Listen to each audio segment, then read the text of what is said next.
दोस्तों नमस्कार, स्वागत है आपका आपके अपने चैनल शिक्षा नीति पे। दोस्तों, बिहार तकनीकी सेवा के द्वारा बीटीएससी जेई की जो बहाली चल रही है उसका मेडिकल आज से शुरू होगा।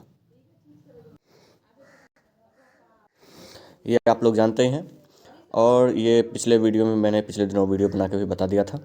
आज से जो भी हैं, और ये सिर्फ वो नहीं है जो कि पहले सिलेक्टेड थे, अब तक जितने मतलब जो फर्स्ट टाइम काउंसलिंग का जो लिस्ट आया था, काउंसलिंग लिस्ट में जो 18-19 लड़के थे उन सभी का मेडिकल, जो भी कैंडिडेट डिसेबिलिटी कोटा से फॉर्म भरे थे उन सभी का मेडिकल होने जा रहा है। अब बात जो आ रहा है वो यहाँ ये आ रहा है कि मेडिकल होने के बाद कितना दिन, तो मेडिकल होने के बाद बहुत कम समय लगेगा। आप लोग जानते हैं मेडिकल एक प्रोसेस होता है। उसके बाद वहाँ पे डॉक्टर बैठे होंगे, वो डॉक्टर चेक करेंगे आपकी दिव्यांगता को और उसके बाद फिट अनफिट करके बोर्ड को रिपोर्ट देंगे। जो बीटीएससी है बीटीएससी को रिपोर्ट देंगे। उसके आधार पे जो जो कैंडिडेट उचित बनते हैं उनको रिजल्ट में शामिल किया जाएगा, जो जो अनफिट होते हैं उनको रिजल्ट से बाहर किया जाएगा। यही छोटा सा प्रोसेस होता है, कोई ये बड़ी बात है नहीं। चलिए, लेकिन अब जो मैंने ये थंबनेल में लिखा है कि क्या ये लोग बनेंगे बिहार में जेई, ये सवाल है। सबसे पहले तो जो एक ऑडियो आपको मैं दिखाऊंगा, सॉरी सुनाऊंगा, वो ऑडियो रिकॉर्डिंग है पिछले दिनों ट्विटर स्पेस के द्वारा मीटिंग की गई थी। और ये मीटिंग जो हुई थी, इसको शायद वैकेंसी बिहार का है, आप लोग जानते हैं, लेकिन शायद इसको कई तरीके से कुछ बाहरी ने हाईजैक कर लिया है, क्योंकि जो कैंडिडेट उसमें स्पीकर है वो बिहार का नहीं लग रहा है, जैसा मैं जानता हूँ। क्योंकि बिहार का उसका लैंग्वेज भी नहीं है, कुछ भी बिहार का मतलब एक्सेंट ही नहीं उसमें बिहार वाली फील हो रही है। ये यूपी का है और यूपी में भी पश्चिमी यूपी का है। कट ऑफ को कट ऑफ बोलना, और भी उसके कई मतलब लैंग्वेज हैं जो कि बिहार से नहीं मैच खाते हैं। बाकी जो हो, लेकिन इनको मैं थोड़ा रोस्ट इसलिए कर रहा हूँ क्योंकि क्या सच में ये लोग बिहार में जेई बनने लायक हैं? जो इनका मैथ एक तीसरी क्लास के बच्चे के जैसा भी नहीं है। वो मैं आपको पहले ये आप सुन लीजिए, उसके बाद मैं आपको इस पर डिस्कस करता हूँ। आपके रिश्तेदारी में हो, आपके दोस्त हो, कोई क्लास फेलो हो या कहीं का भी हो, चलते फिरते कहीं बात करते दिख जाए ना, बोला उनको एकदम पॉइंट पॉइंट समझाइए कि जो आप फंडिंग कर रहे हैं। शशि भूषण जी ने पहले ही वीडियो में एक चीज बताई थी कि इस उनसे किसी ने पूछा, बोला कि जब 19 वालों तक को मौका है तो 24 तक क्यों नहीं? तो शशि भूषण जी ने कहा कि इसमें फिर तो 36 तक 2050 तक वालों को मौका दे दिया जाना चाहिए।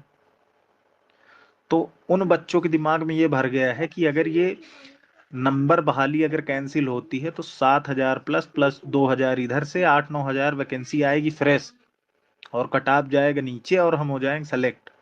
ठीक है, उनके दिमाग में बच्चों की ये भरा गया है। तो हमको उस चीज से उनको बाहर निकालना है कि आपके लिए वैकेंसीज हैं, बीटीएससी में भी हैं, दुनिया भर के विभागों में भी है। उनको एकदम पोलाइटली समझाइए, किसी व्यक्ति के संपर्क में एक भी हो, क्योंकि हमें आपको लग रहा है एक एक हजार रुपए भी ना, अगर बिहार से मान लीजिए, एक एवरेज मान रहा हूँ, अगर 1.5 लाख बच्चा भी हर साल अगर फ्रेशर डिप्लोमा धारी आ रहा है तो 1.5 लाख गुणे 1,000 करके देखिएगा। एवरेज पैसा बता रहा हूँ, 1,000 गुणे 1.5 लाख, सीधा सीधा 1.5 करोड़ रुपए तैयार हो रहा है। ठीक है, और 1.5 करोड़ में वो इस वैकेंसी को फंसा भी सकते हैं, क्योंकि उन्हें अंदर से सपोर्ट है। इनकी कमियां, रिजल्ट की कमियां और आयोग की कमियां सब उनको पता है, और इसमें छोटे मोटे व्यक्ति आयोग के नहीं लगे हुए। अनुभव राज के पास बहुत तगड़ा बैकएंड है। आयोग के अंदर की जितनी जानकारी हमारे एडमिन या हमारे प्रमुख प्रमुख लोगों को नहीं होगी, अनुभव राज के पास कट टू कट जानकारी है। इसीलिए अब उसने प्लान डी सर्कुलेट किया है। प्लान बी में जो डिले वो करना चाह रहा है, इसीलिए उसने सर्कुलेट किया है, क्योंकि आयोग के ऊपर आया दबाव, और कंटेम्प्ट ऑफ कोर्ट बिहार सरकार अपने ऊपर लगवाएगी नहीं। चुनाव का माहौल है, 6379 पद हैं, 6379 गुड़े 4, एक परिवार के 4 एवरेज सदस्य जोड़ लीजिए तो दोस्तों, आपने सुन लिया होगा, ये बोल रहे हैं कि बिहार में प्रति ईयर 1.5 लाख कैंडिडेट जेई बन रहे हैं। इनको पता नहीं है कि बिहार में कितने कॉलेजेस हैं, क्या है नहीं है, और ये ऐसे ही बोल रहे हैं। उसका एक छोटा सा मैं प्रमाण आपको बताता हूँ।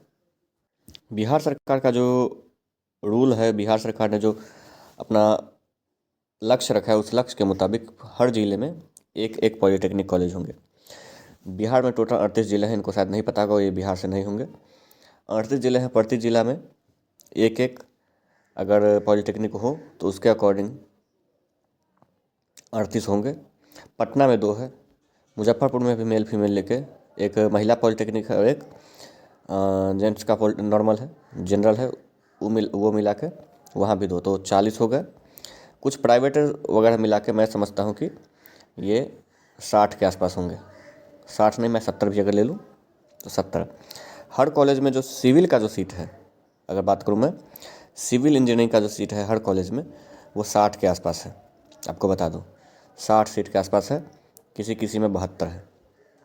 कुल मिला के एवरेज अगर आप ले, अगर 70 भी कॉलेज मान लेते हैं, 70 इंटू में 60, तो ये आपका 4200 हो जाएगा। अब 4200 एक साल में निकलते हैं। इसको मैं बहुत हार्डली, अगर उससे भी ज़्यादा किसी किसी में अगर सीट में मान लूँ, जबकि उतने पास नहीं होता। आपको पता है कि बैकलॉग लग लग के ये सब बहुत नीचे चला जाता है। तो इन सब को मैं हाईएस्ट लेके चलूँ तो 4500 मेरा जा रहा है डाटा। 4500 से ऊपर बिहार में प्रति ईयर सिविल इंजीनियरिंग में नहीं लड़के निकलेंगे। इनको 1.5 लाख कहाँ से दिख गया, मतलब एक तरह से कहूँ तो 1,45,500 कैंडिडेट एक्स्ट्रा ये कहाँ से ले आए, इनको पता नहीं, क्योंकि ये बिहार के बारे में नहीं जानते, इनको मुझे पता है। दूसरी बात जो इसमें आ रही है वो ये है, शायद मेरे डाटा से आप लोग सहमत होंगे, तो प्रति ईयर जो निकलते हैं 4500 के आसपास कैंडिडेट निकलते हैं, और उसको मैं हाईएस्ट ही लेके चला हूँ, ऐसा नहीं है कि कम लेके मैं चला हूँ, ठीक है। तो 4500 प्रति ईयर सिविल में निकल रहे हैं। अब इनको अगर 100 रुपये, सॉरी 1000 रुपये इन्होंने बोला, अच्छा 1.5 लाख को इन्होंने 1000 से जब मल्टीप्लाई किया तो इनको कितना आया पता है? इनको आया 1.5 करोड़ मात्र, ठीक है।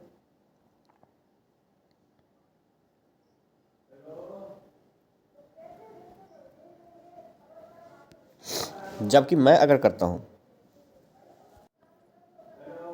कैलकुलेशन करता हूँ तो 1.5 लाख को कैंडिडेट को अगर 1000 से पर कैंडिडेट 1000 रुपये देता है तो ये 15 करोड़ होता है, ठीक है, समझ गए आप। तो समझ से बाहर है कि ये किस हिसाब से पढ़े हुए हैं कि इनको इतना ही आ रहा है। अब ये या तो वो गलत बोल रहे हैं या फिर मैथमेटिक्स जिन्होंने मैथमेटिक्स को बनाया वो गलत है। अब 15 करोड़ के 1.5 करोड़ रुपये ला रहे हैं।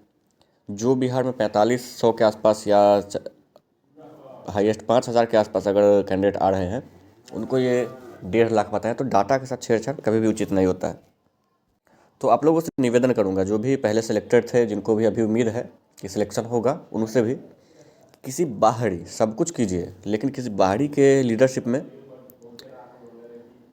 काम मत कीजिए, क्योंकि बाहरी के लीडरशिप में अगर काम कीजिएगा तो वो आप में फूट ही डालेगा।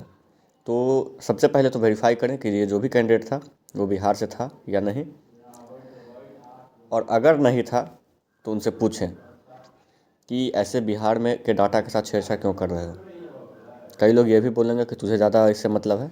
मतलब ये नहीं, मतलब ये है कि कैंडिडेट्स को बरगलाया जाए, वो दिक्कत है। मैं भी कहता हूँ, मैं वैकेंसी पर क्लियर करने के पक्ष में हूँ। जो खामियाँ थी उस खामियों को दूर किया जाए।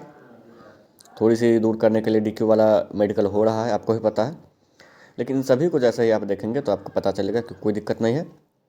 अभी तत्काल जो चल रही बातें उसके अकॉर्डिंग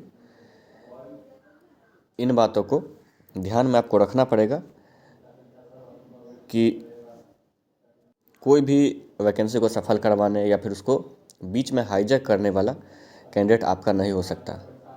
अब जो भी लीडरशिप के लीडर जो सुप्रीम कोर्ट में जिन्होंने आपको लीड किया, उनके लीडरशिप में काम करें, लेकिन जो बाहरी हैं, क्योंकि वो कहीं से भी मुझे बिहारी नहीं लग रहा है, वो बिहार से बाहर का है, या तो वो अवधी होगा या फिर पश्चिमी यूपी का होगा, उनका उसका जो लैंग्वेज का एसेंट है वो। तो बाकी आप लोग समझदार हैं, इंजीनियर हैं, तो समझ सकते हैं कि आपके लिए क्या बेनिफिशियल है, क्या बेनिफिशियल नहीं है। फिलहाल इस वीडियो में इतना ही।